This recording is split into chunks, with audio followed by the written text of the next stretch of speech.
نبی علیہ الصلوۃ والسلام کو پتا چلا، آپ صحابہ کرام کا لشکر لے کر وہاں گئے اور اس پورے قبیلے کا آپ نے 15 دن تک محاصرہ کیا رکھا۔ یہ ساری بات، یہ سارا ماجرا کیوں ہے؟ ابتدا سبب کیا بنا؟ ایک مسلمان شخص کا احساس اس بات پر ہمارے یہاں ہوتے ہوئے مسلمان بہن کی عزت اور آبرو پر ہاتھ، بڑی معذرت کے ساتھ جس نے قتل کیا وہ اس مسلمان عورت کا آپس میں کوئی رشتہ دار نہیں تھا، اور یہاں پر ایسے شخص کے بارے میں آپ کا کیا خیال ہے جو خود اپنے آپ کو مسلمان صحیح العقیدہ کہتا بھی ہے، اپنے گھر والوں کو بنا دوپٹے بنا پردے کے اپنے ساتھ لے کے گھومتا پھرتا؟ نحمده ونستعینه ونستغفره ونعوذ بالله من شرور انفسنا ومن سیئات اعمالنا، من يهده الله فلا مضل له ومن يضلل فلا هادي له، وأشهد أن لا إله إلا الله وحده لا شريك له، وأشهد أن محمدا عبده ورسوله. اللهم صل على محمد وعلى آل محمد كما صليت على إبراهيم وعلى آل إبراهيم إنك حميد مجيد. اللهم بارك على محمد وعلى آل محمد كما باركت على إبراهيم وعلى آل إبراهيم إنك حميد مجيد. قال الله تعالى في القرآن المجيد والفرقان الحميد. بسم الله الرحمن الرحيم. إنما المؤمنون إخوة. وقال الله تعالى في موضع آخر: محمد رسول الله والذين معه أشداء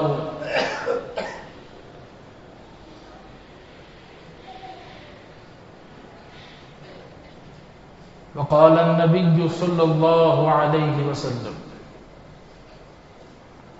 لا تدخلون الجنة حتى تؤمنوا ولا تؤمنوا حتى تحابوا.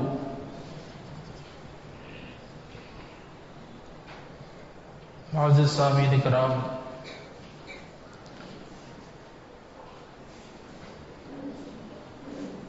موضوع آپ سن چکے ہیں.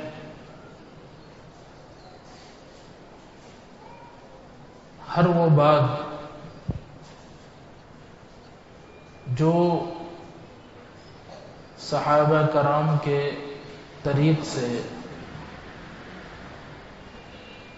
مجھ تک اور آپ تک پہنچی ہے، کوئی بھی مسئلہ، کوئی بھی چیز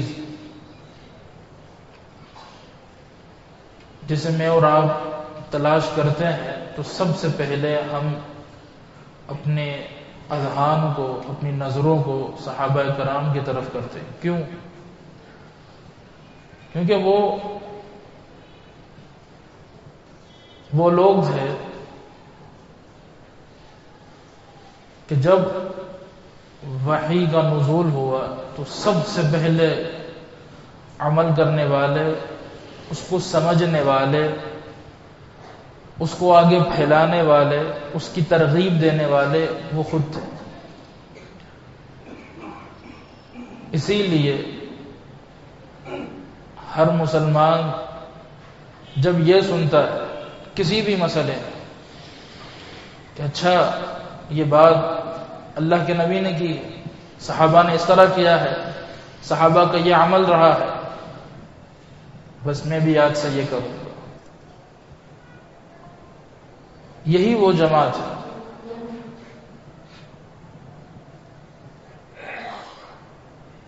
جس کے امام کو اللہ رب العزت نے ایک آئیڈیل قرار دیا. کیا کہا؟ فَإِنْ آمَنُوا بِمِثْلِ مَا آمَنْتُمْ بِهِ. ہدایت چاہیے تو ایمان کیسا لاؤ جیسا یہ ایمان لائے. ان کی دوستی کی مثال خود اللہ نے دی. المؤمنون بعضهم اولیاء بعض. یہ آپس میں بڑے دوست ہیں. ان کی صلہ رحمی کی، آپس کے ساتھ تعلقات کی، ان کے آپس کے رشتوں کی، آپس کے معاملات کی ایک ایک بات قرآن مجید نے بیان کی. محمد الرسول اللہ والذین معه اشداء علی الکفار رحماء بینہم. اے اللہ کے رسول صلی اللہ علیہ وسلم، آپ کے ساتھ جو لوگ ہیں، ذرا غور کیجئے گا یہاں پر، جو آپ کے ساتھ ہیں یہ کفار پر بڑے ہی سخت ہیں، کوئی کمپرومائز نہیں. اگرچہ سامنے ان کا بھائی کیوں نہ ہو، کافر ان کا بیٹا کیوں نہ ہو، ان کا باپ کیوں نہ ہو، یہ بڑے سخت ہیں. ادب لحاظ اپنی جگہ، لیکن عبادت کے معاملات میں یہ بڑے سخت ہیں. رحماء بینہم، لیکن آپس میں ان کا تعلق کیا ہے؟ یہ بڑے نرم دل والے، یہ بڑے نرم دل والے. یہ بات اللہ تعالی نے خبر دے کر اللہ کے نبی کو بتائی، اس حال میں کہ محمد رسول اللہ صلی اللہ علیہ وسلم خود صحابہ کے درمیان رہتے تھے، موجود تھے، آپ کو پتا تھا. لیکن یہ شرف ہے کہ اللہ نے خود اعلان کیا اس بات کا، ایمان ہو تو ان جیسا، دوستی ہو تو ان جیسی، صلہ رحمی ہو تو ان جیسی. یہ اللہ نے بتایا. اور اصلاً یہ چیز ان میں یہ چیز کیسے آئی؟ صحابہ کرام میں صلہ رحمی کیسے آئی؟ آپ میں یہ دوستی کیسے آئی؟ ان میں آپس میں یہ معاملات کیسے بنے؟ ان کا ایمان پختہ کیسے ہوا؟ ایک سوال ہے. اس کی کڑی جڑی ہے محمد الرسول اللہ صلی اللہ علیہ وسلم. کیوں؟ انہوں نے عبادت میں کسی اور کو نہیں دیکھا، انہوں نے عبادت میں محمد الرسول اللہ صلی اللہ علیہ وسلم کو دیکھا. انہوں نے معاملات میں محمد الرسول اللہ صلی اللہ علیہ وسلم کو دیکھا. ہر معاملے میں جنہوں نے کاپی محمد الرسول اللہ صلی اللہ علیہ وسلم کے طریقے کو کی ہے.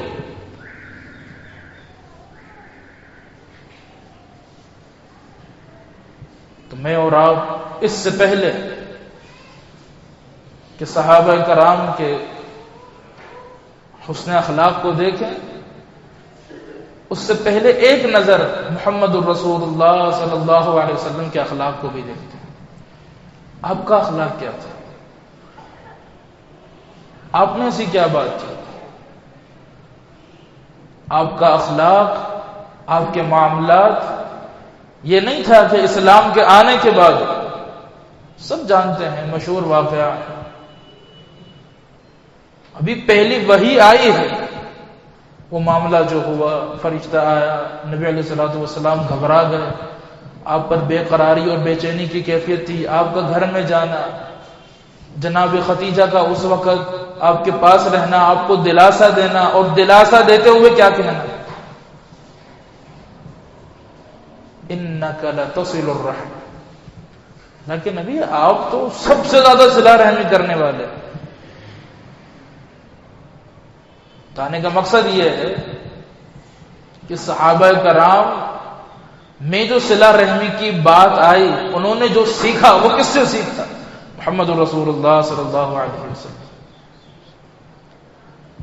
اور صرف سیکھا ہی نہیں، انہوں نے کچھ سمجھا بھی. میں اس فرق کو آخر میں بتاؤں گا. تاکہ اس وقت تک جو کچھ ہم سنیں میں اور آپ اپنے اعمال کو ایک پلڑے میں رکھیں اور پھر ان کی ایک سوچ کو ایک پلڑے میں رکھیں. نبی علیہ الصلوۃ والسلام کے پاس کئی پریشانیاں آئیں، کئی موقعوں پر آپ بڑے پریشان ہوئے. اللہ کی طرف سے اللہ سے اجازت لے کر فرشتہ نیچے آیا. اللہ کے نبی آپ حکم دیں. آپ پر پتھراؤ ہوا، خون بہہ بہہ کر جو جوتے تھے آپ کے وہاں تک پہنچا اور خون جمع، جس کی وجہ سے جوتا اتر نہیں رہا تھا. اس قدر سخت حالات. آپ کا اخلاق کیا تھا؟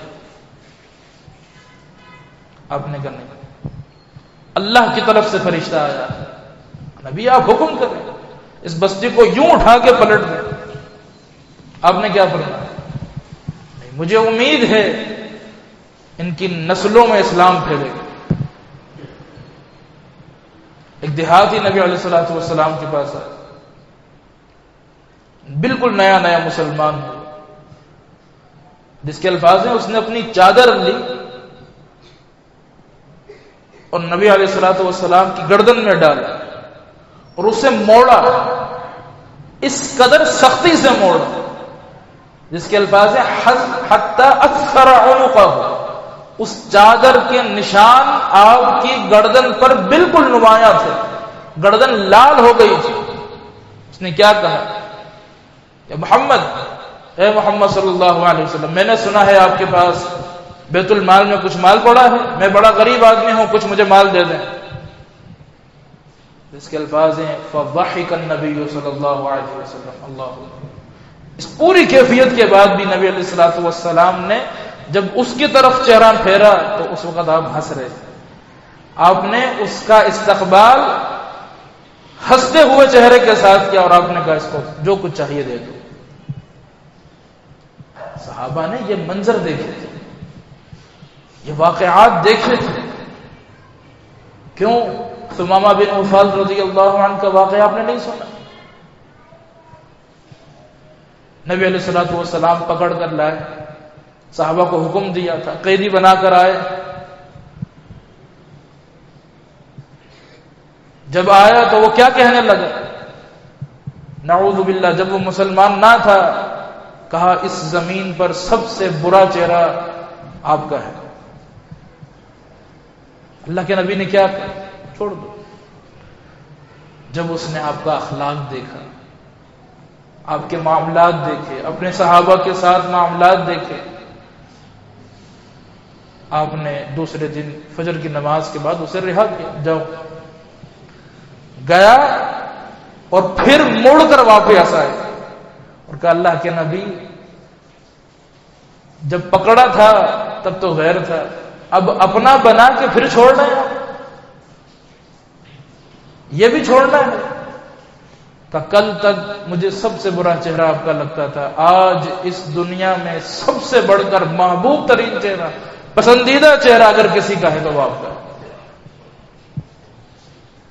اب میں نے نہیں جانا. جبیر بن مطعم رضی اللہ عنہ، نبی علیہ الصلوۃ والسلام نے مسجد کے ستون سے قیدی تھے، باندھا تھا. کیا دیکھا؟ قرآن سنا، آپ کے معاملات دیکھے، ایمان لے. یہ واقعات، یہ معاملات جب نبی علیہ الصلوۃ والسلام نے دیگر کے ساتھ کیے، صحابہ نے جب اسے دیکھا تو فالو کیا.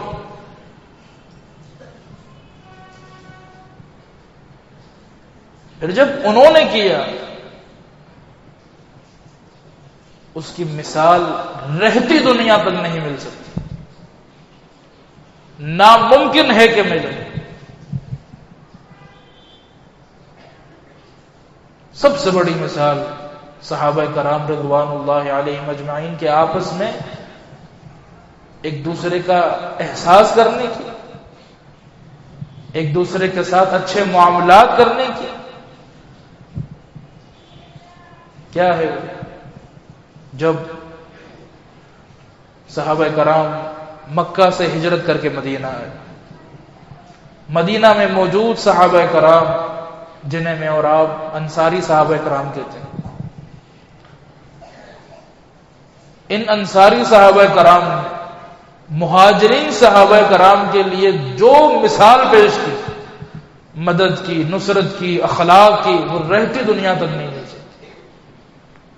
کئی ایک موقع پر آپ نے سنا ہوگا نبی علیہ الصلوۃ والسلام نے ایک مہاجر اور ایک انصاری صحابی کو آپس میں بھائی بھائی بنا دیا، یہ تم اس کے بھائی ہو، یہ تمہارا بھائی ہے۔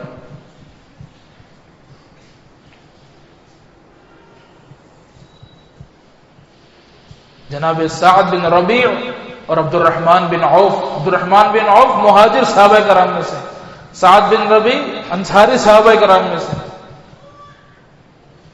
فرمایا مرحبا یا اخی، میرے بھائی تمہیں خوش آمدید، تم میرے گھر آئے ہو۔ نبی علیہ الصلوۃ والسلام نے تجھے اور مجھے آپس میں بھائی بنایا، ہاتھ پکڑا اور کہا یہ دیکھو گراؤنڈ پلس 1 میرا گھر ہے، نیچے والا حصہ بھی ہے، اوپر والا حصہ بھی ہے۔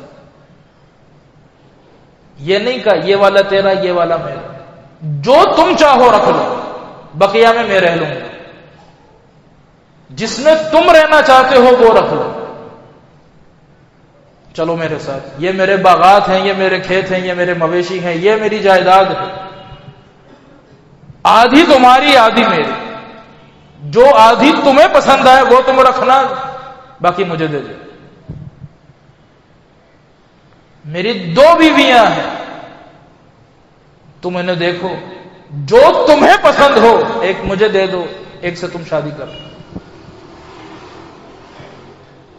یہ مثال رہتی دنیا تک کوئی نہیں دے۔ انسانیت کے علمدار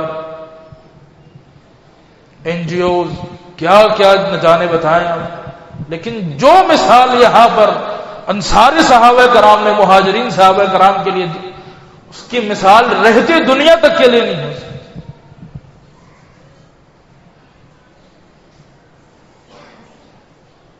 یہ اصل حق ادا کیا تھا اخلاق، اور یہ باتیں صرف مردوں میں نہ تھی، عورتوں میں بھی تھی۔ کیوں؟ کیونکہ انہوں نے امہات المؤمنین کو دیکھا تھا۔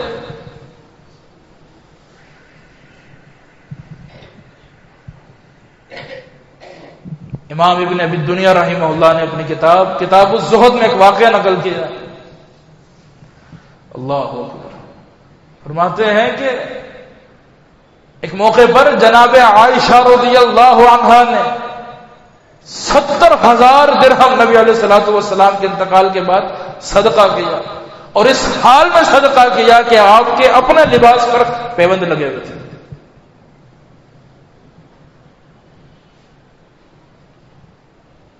نبی علیہ الصلوۃ والسلام کی ایک زوجہ ہماری ماں جناب زینب رضی اللہ عنہ، جن کا لقب ام المساکین پڑا ہے، مسکینوں کی ماں۔ کیوں؟ دل کھول کر صدقہ دیا کرتی، ایک ایک مسکین کے گھر کو تلاش کرتی، صدقہ دیتی۔ بعض روایات کے الفاظ ہیں کہ لوگوں کو قرض بھی دیا کرتی تھی، جو نہ دے سکتا معاف کر دیتی۔ یہ لین دین کے معاملات ہیں۔ جناب میمونہ رضی اللہ عنہا کے متعلق، جناب عمر کے دور خلافت میں فجر کی نماز کے بعد جب فارس فتح ہوا، وہاں کے لوگوں نے ڈھیر سارے تحائف اپنی ماں ام المؤمنین جناب میمونہ رضی اللہ عنہا کے لیے بھیجے۔ جناب عمر نے غلام کو حکم دیا کہ جاؤ، جا کر جناب میمونہ رضی اللہ عنہا کے گھر کے باہر لگا دو یہ ڈھیر، ان کو بتاؤ آپ کے لیے لوگوں نے تحائف بھیجے۔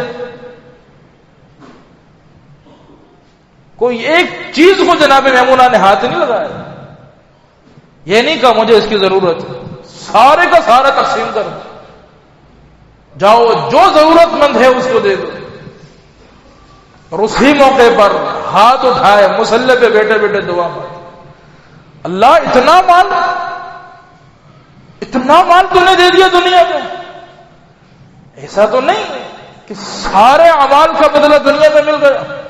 اللہ دوبارہ ایسا کوئی دن نہ آئے جس میں میں یہ دن دیکھوں کہ میرے پاس اتنا سارا مال ہو، میرے گھر میں اتنا مال ہو. راوی کا بیان ہے وہ ام المؤمنین جناب میمونہ کی زندگی کا آخری سال.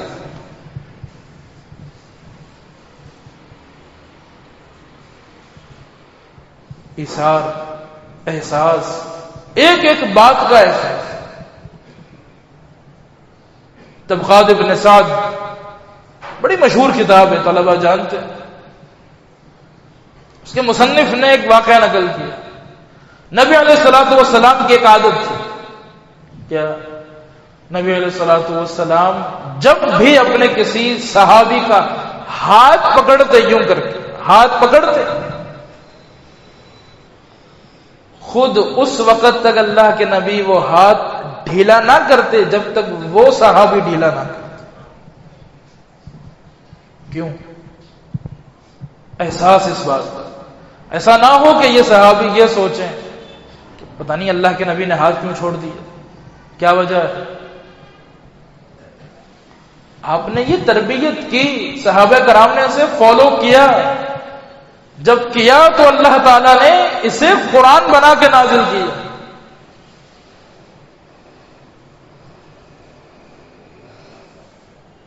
سب کچھ لٹانے کو تیار ہے اپنے بھائیوں کے، اپنے معاملات میں.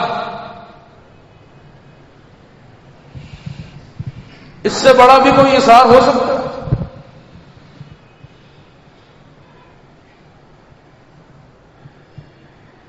عمر بن خطاب رضی اللہ عنہ جب زخمی ہوئے، پتہ لگ گیا کہ اب یہ زندگی زیادہ دن کی نہیں ہے. اپنے بیٹے عبداللہ بن عمر کو بھیجا، جاؤ جناب عائشہ، ہماری ماں ام المؤمنین جناب عائشہ رضی اللہ عنہا سے میری ایک خواہش کے بارے میں بتاؤ. وہ کیا؟ وہ خواہش یہ ہے کہ آپ کے حجرے میں جہاں پر محمد الرسول اللہ صلی اللہ علیہ وسلم دفن ہے، آپ مدفون ہیں، وہیں جناب ابو بکر صدیق رضی اللہ عنہ بھی مدفون ہے. سنا ہے تھوڑی سی جگہ باقی ہے، کیوں نہ اگر آپ اجازت دیں تو میں یہ وصیت کر سکوں کہ میرے مرنے کے بعد مجھے بھی یہاں دفن کر دیا جائے. راوی کے الفاظ ہیں کہ اس واقعے سے پہلے جناب عائشہ رضی اللہ عنہا ہمیشہ یہ کہا کرتی تھی کہ یہ جگہ میں نے اپنے لیے رکھی ہے. یہ کوئی ایسی چیز نہیں ہے کہ یہ موقع بار بار ملے. کسی نے بار بار مرنا ہے؟ آخری امید، اپنی آخری امید زندگی کی جناب عائشہ نے قربان کر دی. جناب عمر نے کہا کوئی بات، میری طرف سے اجازت ہے کہ انہیں یہاں دفن کر دیا جائے. جناب عمر رضی اللہ عنہ نے جب یہ سنا، عبداللہ بن عمر کو پھر بلایا. ابھی بھی اس عمر کی کچھ سانس باقی، شاید عمر کا رعب، ان کا دبدبا یہ تنگ کر، شاید یہ بیچ میں آ رہا ہو، یہ بات دل میں ہو کہ وقت کا حاکم ہے، کیسے منع کر دیں. کہ جب یہ چند سانسیں نکل جائیں، عمر کی زندگی کا اختتام ہو جائے، ختم ہو جائے، اب میں زندہ نہ بچوں، پھر دوبارہ جانا اور پھر جا کر کہنا اب آپ کی اجازت ہے. بیٹے نے پھر دوبارہ یہی، پھر گئے، پھر کہا اللہ کے نبی کہ زوجہ محترمہ، ہماری ماں، آپ کی اجازت ہے؟ کہا ہاں بالکل اجازت ہے. یہاں ایک چھوٹی سی بات، اگرچہ موضوع سے ہٹ کر ہے،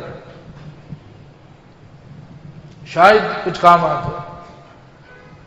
راوی حدیث کا بیان ہے کہ اپنے ہی حجرے میں جناب عمر کی تدفین سے پہلے جناب عائشہ جب بھی جاتی بنا دوپٹے کے جاتی تھی. جناب عمر رضی اللہ عنہ کے وہاں دفن ہونے کے بعد جناب عائشہ وہاں جب بھی گئی ہیں اوڑھنی لے کر گئی ہیں اور پردے سے گئی. اللہ اکبر، کمال کی غیرت. یہ دین پرورش ہے غیرت مندوں کی کرتا ہے. کمال کی غیرت. زندہ نہیں جناب عمر زندہ ہے. جب تک جناب عائشہ زندہ رہی اپنے ہی گھر میں جب داخل ہوتی وہاں پر اوڑھنی کے ساتھ اور پردے کے ساتھ داخل ہوتی. یہ دین نام احساس کا. اسی احساس کے سبب ایک غزوہ بھی ہوا. سن 2 ہجری میں جنگ بدر کے بعد غزوہ بنو قینقاع.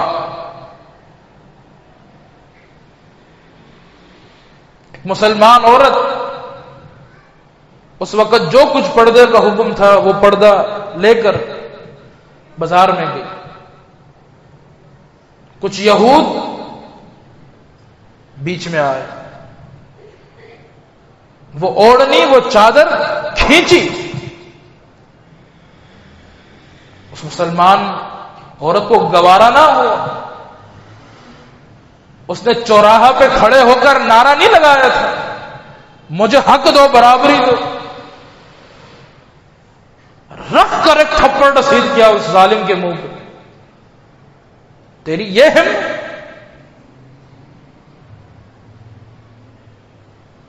سارے کے سارے یہود آپس میں جھگڑنے لگے، حملہ آور ہونے لگے اس عورت پر. قریب ہی ایک مسلمان شخص کو پتا چلا کہ معاملہ خراب ہو رہا ہے. جا کے دیکھا تو پوچھا کیا ماجرا ہے. بتایا ایک مسلمان خاتون کا پردہ کھینچا گیا جس کی وجہ سے اس عورت نے کچھ کہا یا ہاتھ اٹھایا. اب سب کے بیچ مصلحت کام نہیں. کیا کہا اس صحابی نے اس مسلمان یہ بتاؤ کیا کس نے ہے. وہ سامنے آئے کہ یہ شخص ہے. اسی وقت نیزہ نکالا قتل کر دیا. تمہیں حق کیا ہے؟ یہ دین تو ہمیں حکم دیتا ہے کہ اپنی نظروں کو نیچے رکھو. تیری یہ ہمت. اس ہاتھ کو زندہ رہنے کا کوئی حق نہیں. وہ ہاتھ جو مسلمان خاتون پہ اٹھے. مسلمان مردوں کی آنکھوں کو یہ حکم نہیں ہے تم غیر ہو. تمہیں کس نے یہ حکم دیا ہے؟ تمہارے اندر یہ جرت کہاں سے؟ قتل کر دو. قتل کرنا تھا. جنگ چھڑی.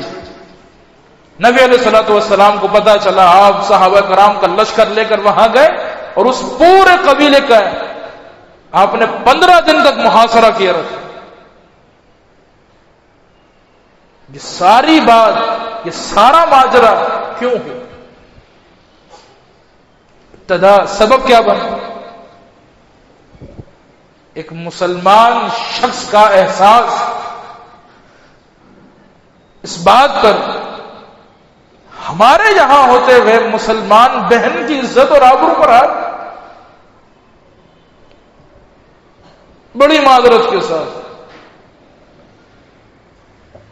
جس نے قتل کیا وہ اس مسلمان عورت کا آپس میں کوئی رشتہ دار نہیں تھا. اور یہاں پر ایسے شخص کے بارے میں آپ کا کیا خیال ہے جو خود اپنے آپ کو مسلمان صحیح العقیدہ کہتا بھی ہے، اپنے گھر والوں کو بنا دوپٹے بنا پردے کے اپنے ساتھ لے کے گھومتا پھرتا؟ کیا خیال ہے آپ کا اس کے بارے میں؟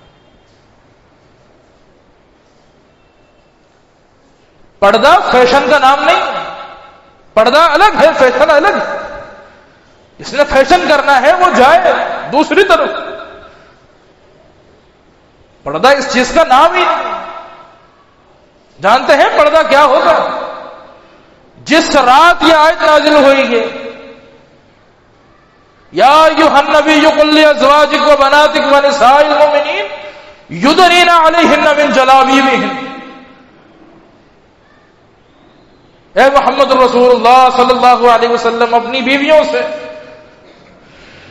اپنی بیٹیوں سے اور مسلمان عورتوں سے یہ بات کہہ دیں کہ اللہ نے تم پر پردہ فرض کر دیا ہے. چادریں لے کے نکلے. صحابہ کرام کہتے ہیں اسی صبح فجر کی نماز میں ہماری عورتیں ہمارے ساتھ کھڑی تھی، ہم انہیں پہچان نہ پائے.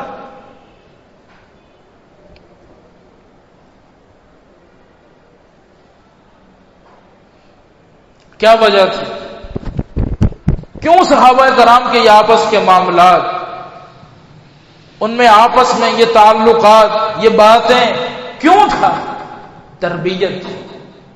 محمد رسول اللہ صلی اللہ علیہ وسلم کی تربیت تھی. انہوں نے صرف اللہ کے نبی کو بولتے ہوئے نہیں، کرتے ہوئے بھی دیکھا تھا. اور پھر یہ چیز منتقل ہوتے ہوتے آئی تابعین میں بھی. ایک روایت ہے، ایک اثر ہے، امام شعبی رحمہ اللہ، ابو عامر الشعبی، کئی محدثین کے استاد ہیں. روایت کے الفاظ ہیں وَشَتَمَ رَجُلٌ شَعْبِيَّ رَحِمَهُ اللَّهُ، ایک شخص نے امام شعبی کو گالی دی. آپ کو پتہ ہے امام شعبی نے کیا کہا تھا؟ اسے 4 گالیاں اور نہیں دی. اسے یہ نہیں کہا کہ اگلی بار تو مجھے ملنا، آج تیرا دن ہے کل میرا دن ہوگا. یہ نہیں کہا. جن کی تربیت صحابہ نے کی، جس کی تربیت جڑی آ رہی ہو محمد الرسول اللہ صلی اللہ علیہ وسلم نے، ان کے یہ جوابات نہیں ہوتے. جانتے ہیں انہوں نے کیا کہا؟ ان کنت ما قلت فغفر اللہ لی وان لم اکن کما قلت فغفر اللہ لک. میرے بھائی جو تو نے مجھے گالی دی ہے نا، اگر میں ویسا ہوں جو تو نے مجھے کہا ہے، اگر میں ایسا ہوں اللہ تعالیٰ مجھے معاف کر دے. اور جو تو نے مجھے گالی دی ہے میں ایسا اگر نہیں ہوں، تو نے مجھ پر ایسی ہی بات کر دی ہے، اللہ تعالیٰ تجھے معاف کرے. کتنا خوبصورت جملہ ہے. جو تو نے مجھے کہا اگر میں ایسا ہوں، مجھ میں وہ خرابی ہے، تو نے مجھے جو کچھ بھی کہا، اگر واقعتاً میں ایسا ہوں، مجھ میں ایسی خرابیاں ہیں، مجھ میں ایسی بات ہے، تو میں دعا کرتا ہوں اللہ تعالیٰ مجھے معاف کر دے. اور اگر ایسی بات نہیں ہے میرے بھائی، تو نے ایسے ہی مجھ پر بات کہہ دی ہے، اللہ تعالیٰ تجھے معاف کرے. زرارہ بن قعقاع رحمہ اللہ، ایک شخص آیا اور کہا زرارہ اگر تم نے مجھے کوئی ایک بات دی، بری بلی کہی، کوئی گالی دی، میں تمہیں 10 گالیاں دوں گا، میں تمہیں 10 بار برا بلا کہوں گا. زرارہ بن قعقاع نے کیا کہا؟ کہا میرے بھائی مجھ سے یہ امید نہیں رکھنا، تم اگر مجھے 100 گالیاں بھی دو گے میں تمہیں ایک بھی نہیں دوں گا. میری یہ تربیت ہی نہیں ہے. ہمارے یہاں، ہمارے معاشرے میں آج کل کچھ لوگ اس بات کو بڑے فخر سے بیان کرتے ہیں، نہیں مولانا مجھے بری بات، الٹی بات برداشت ہی نہیں ہے. اور سوچتے ہوئے، بولتے ہوئے سوچا بھی نہیں جاتا. اگر آپ کو بری بات برداشت نہیں ہے تو کیا اچھی بات برداشت؟ اچھی بات برداشت کرنے کی ہوتی ہے. برداشت ہی بری چیز کو کیا جاتا ہے. ایک چیز آپ کو ناپسند ہے، آپ اسے برداشت کریں گے. ایک چیز آپ کو پسند ہے، آپ اسے برداشت کیسے کریں گے؟ وہ تو آپ کی پسند ہے. پانی ہے، مجھے پسند ہے، میں پیوں گا. یہ فلاور ہے، مجھے اگر الرجی ہوگی تو میں اس کو برداشت کروں گا. ہمارے یہاں یہ لوگ، یہ جملہ لوگ کثرت سے بولتے ہیں، سوچتا کوئی نہیں. کیوں نہیں سوچتے؟ فرق کیا ہے؟ سمجھ میں کیا فرق ہے؟ جس طرح سے میں نے اور آپ نے بڑی معذرت کے ساتھ آج کے دور میں فقط جنت میں جانے کا راستہ کس کو سمجھا ہے؟ نماز کو، قرآن کو. زکوٰۃ کو، بس حج کو، پیسہ ہو تو حج کو، عمرے کو. بس آج میرے اور آپ کے نزدیک، ہمارے نزدیک، ہماری پوری سوسائٹی میں جنت میں جانے کا راستہ کیا ہے؟ بس جی آپ مسلمان ہیں، آپ شرک نہیں کرتے، آپ نماز پڑھتے ہیں، آپ زکوٰۃ دیتے ہیں، بس ٹھیک.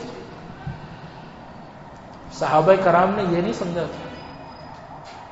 انہوں نے کچھ سمجھا تھا. کیا؟ نبی علیہ الصلوۃ والسلام کے فرامین کو.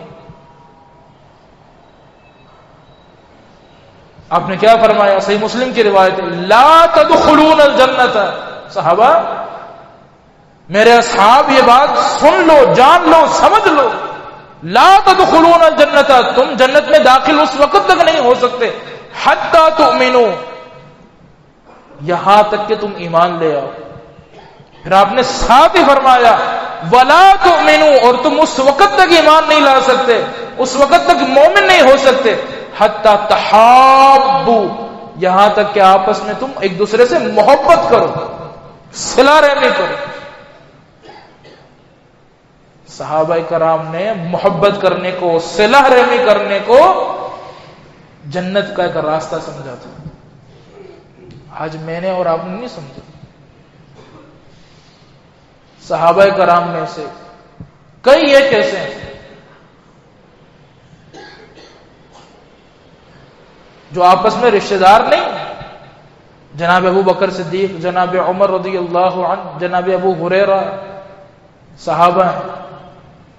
کسی کی کوئی رشتہ داری ہو تو ہو، لیکن معاملات کیا تھے؟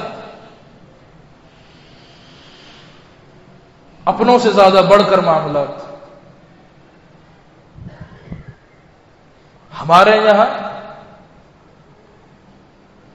غیر تو غیر، ہم اپنوں کو غیر بناتے. سب سے پہلے کوئی مسئلہ ہو، کچھ، ہمارا معاملہ کیا ہوتا ہے؟ سب سے پہلے اپنا غیر بنا دیتے. اس سے ہمارا کوئی تعلق نہیں. اسی حدیث میں جو میں نے آپ کو بیان کی ہے، نبی علیہ الصلوۃ والسلام نے آخر میں ایک اور بات فرمائی کہ میں تمہیں ایک اور بات نہ بتاؤں جو تمہیں محبت کرنے پر ابھار ہے. وہ کیا ہے؟ جب بھی آپس میں ملو سلام کرو. اللہ اکبر. صحیح فرمایا محمد الرسول اللہ صلی اللہ علیہ وسلم. ہماری نسوں میں، ہماری رگوں میں خون کے ساتھ ساتھ شیطان بڑی باریکی سے دوڑتا ہے. جہاں ناراض ہوئے دو نمازی، دو بھائی، سب سے پہلے کیا چیز چھوٹتی ہے؟ سلام. سلام نہیں کرنا، سلام ہی نہیں کرنا. اور نبی علیہ الصلوۃ والسلام نے محبت کرنے کا، وہ محبت جو آپ کو مومن بنائے گی، وہ ایمان جو آپ کو جنت میں لے کے جائے گا، اس کی سب سے پہلی کڑی کیا بتائی ہے؟ سلام کرنا. افشوا السلام بینکم، آپس میں سلام کو عام کرو، ایک دوسرے کو سلام کرو.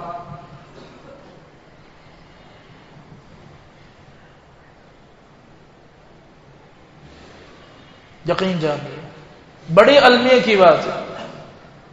سامنے والا قبر میں اتر جاتا ہے، لیکن یہ شخص اتنے بے باک ہو جاتے ہیں کہ آخر تک سلام نہیں کرتے. تھوڑی سی زندگی ختم ہو جانی، جس سے غلطی ہوئی ہے اسی نے ختم ہو جانا ہے. اللہ کے لیے اس غلطی کو بھی ختم کر دیں. اگر آپ غلطی پر ہیں، اگر آپ غلطی پر ہیں، اللہ کے لیے غور سے سنیں. اگر آپ غلطی پر ہیں، آپ معافی تلافی کریں. اگر آپ کی غلطی نہیں بھی ہے، محمد الرسول اللہ صلی اللہ علیہ وسلم کا یہ فرمان یاد رکھ، من تواضع للہ رفعہ اللہ. جس شخص نے اللہ کے لیے تواضع اختیار کیا، عاجزی اختیار کی، انکساری اختیار کی، اس کو بلندی پھر اللہ دیتا ہے. اس کے مقام کو بڑھانا پھر اللہ نے دیتا. سامنے والا برا کرے، آپ کے ساتھ برے طریقے سے پیش آئے، آپ اسے قریب کریں. یہی صلہ رحمی ہے. ایک حدیث یاد آ رہی ہے، نبی علیہ الصلوۃ والسلام نے فرمایا، یاد رکھیں، شیخ آ چکے ہیں، بس یہ آخری حدیث سنیں. نبی علیہ الصلوۃ والسلام نے فرمایا، کیا میں تمہیں ایک ایسے عمل کے بارے میں نہ بتاؤں؟ مسند احمد کی روایت ہے. کہ جو وہ کر لے، ذرا غور سے سنیے گا، آگ اس پر حرام ہے، وہ آگ پر حرام ہے، آگ اس پر حرام ہے۔ جہنم کے لیے بھی یہ جائز نہیں کہ وہ اس کے اپنے اندر ڈالے، آگ اس پر حرام ہے، وہ آگ پر حرام ہے۔ صحابہ نے کہا اللہ کے نبی وہ کیا ہے؟ آپ نے فرمایا لوگوں سے قریب رہنے والا اور صلح رحمی کرنے والا۔ جب یہ عمل جس پر اللہ نے جنت دی اور یہ اسلام کا قانون ہے، جس عمل پر اللہ تعالی آپ کو جنت دے گا، اس کے نہ کرنے پر پھر اس کی وعید بھی بڑی سخت ہے۔ بڑی مشہور روایت ہے جناب جبیر بن مطعم رضی اللہ عنہ کی روایت سے، آپ نے کیا فرمایا؟ لا يدخل الجنت، داخلہ ہے ہی نہیں اس شخص کا جنت میں، وہ شخص جنت میں داخل ہو ہی نہیں سکتا۔ کون؟ قاطع، جو قطع رحمی کرتا ہے۔ صرف آج کا پیغام یہ ہے، اپنے دامن کو آپ پاک رکھیں، اپنی زبان کو آپ اس چیز سے بچا کے رکھیں، کہیں آپ کے کسی قول کی وجہ سے، کوئی عمل کی وجہ سے سامنے والا آپ سے ناراض نہ ہو۔ اسے اپنی زندگی کا مقصد بنائیں، صرف اسے اپنی زندگی کا مقصد بنائیں، اپنے ساتھ اسے بنائیں، خصوصاً خواتین۔ نبی علیہ الصلوۃ والسلام نے خاص کر کے فرمایا یا نساء المسلمات، اے مسلمانوں کی عورتوں، لا تحقرن جارۃ لجارتها، تمہارے لیے یہ جائز نہیں کہ تمہاری کوئی عورت صدقے کو حقیر سمجھے، لینے میں اور دینے میں۔ کوئی پڑوسن کسی پڑوسن کو صدقہ دینے میں اور لینے میں حقیر سمجھے، جس کے الفاظ ہیں وَلَوْ فِرْسَنَ شَاةٍ، اگرچہ وہ آپ کو جو صدقے میں ملا ہو یا صدقہ دینا ہو، اگرچہ وہ بکری کے کھر ہی کیوں نہ ہو۔ بکری کے کھر میں کیا ہوتا ہے؟ بہت زیادہ گوشت لگا ہوا ہوتا ہے۔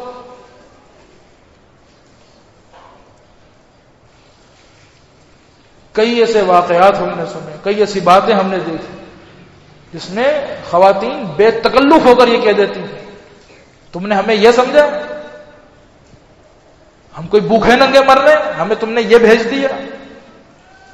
احساس کریں، ہو سکتا ہے اس کے حالات ایسے ہیں، اس نے اس کے باوجود بھی آپ کی طرف بھیجا ہو، نہ ایسی چیز کو قبول کرنے میں عار محسوس کرے، نہ ایسی چیز کو دینے میں عار محسوس کرے۔ نبی علیہ الصلوۃ والسلام نے تو تربیت کس طرح کی؟ آپ نے کیا فرمایا تھا؟ اذا طبخت مرقۃ فاقدر ماءها، جب بھی کوئی سالن وغیرہ بناؤ کیا کرو؟ زیادہ بناؤ یہ کہا نہیں، تھوڑا بھی بنایا ہے پانی ڈالو، سالن لمبا کرو، پھر دوسروں کو خیال کرو، احساس کرو سامنے والے۔ بس آج کا یہی پیغام مجھ جیسے طالب علم کی طرف سے، ہمیشہ ایک مومن اپنا معاملہ اس طرح صاف رکھے کہ نہ اس کی زبان سے کسی کو تکلیف ہو اور نہ اس کے عمل سے کسی کو تکلیف ہو، کیونکہ یہ وصیت ہے، نصیحت ہے صحابہ کرام کی اور محمد رسول اللہ صلی اللہ علیہ وسلم کی۔ اللہ تعالیٰ سے دعا ہے اللہ تعالیٰ سب سے پہلے بولنے والے کو، پھر اس کے بعد ہر سننے والے کو عمل کرنے کی توفیق عطا فرمائے۔ اقول قولی ھذا واستغفر اللہ لی ولکم وآخر دعوانا ان الحمد للہ رب العالمین۔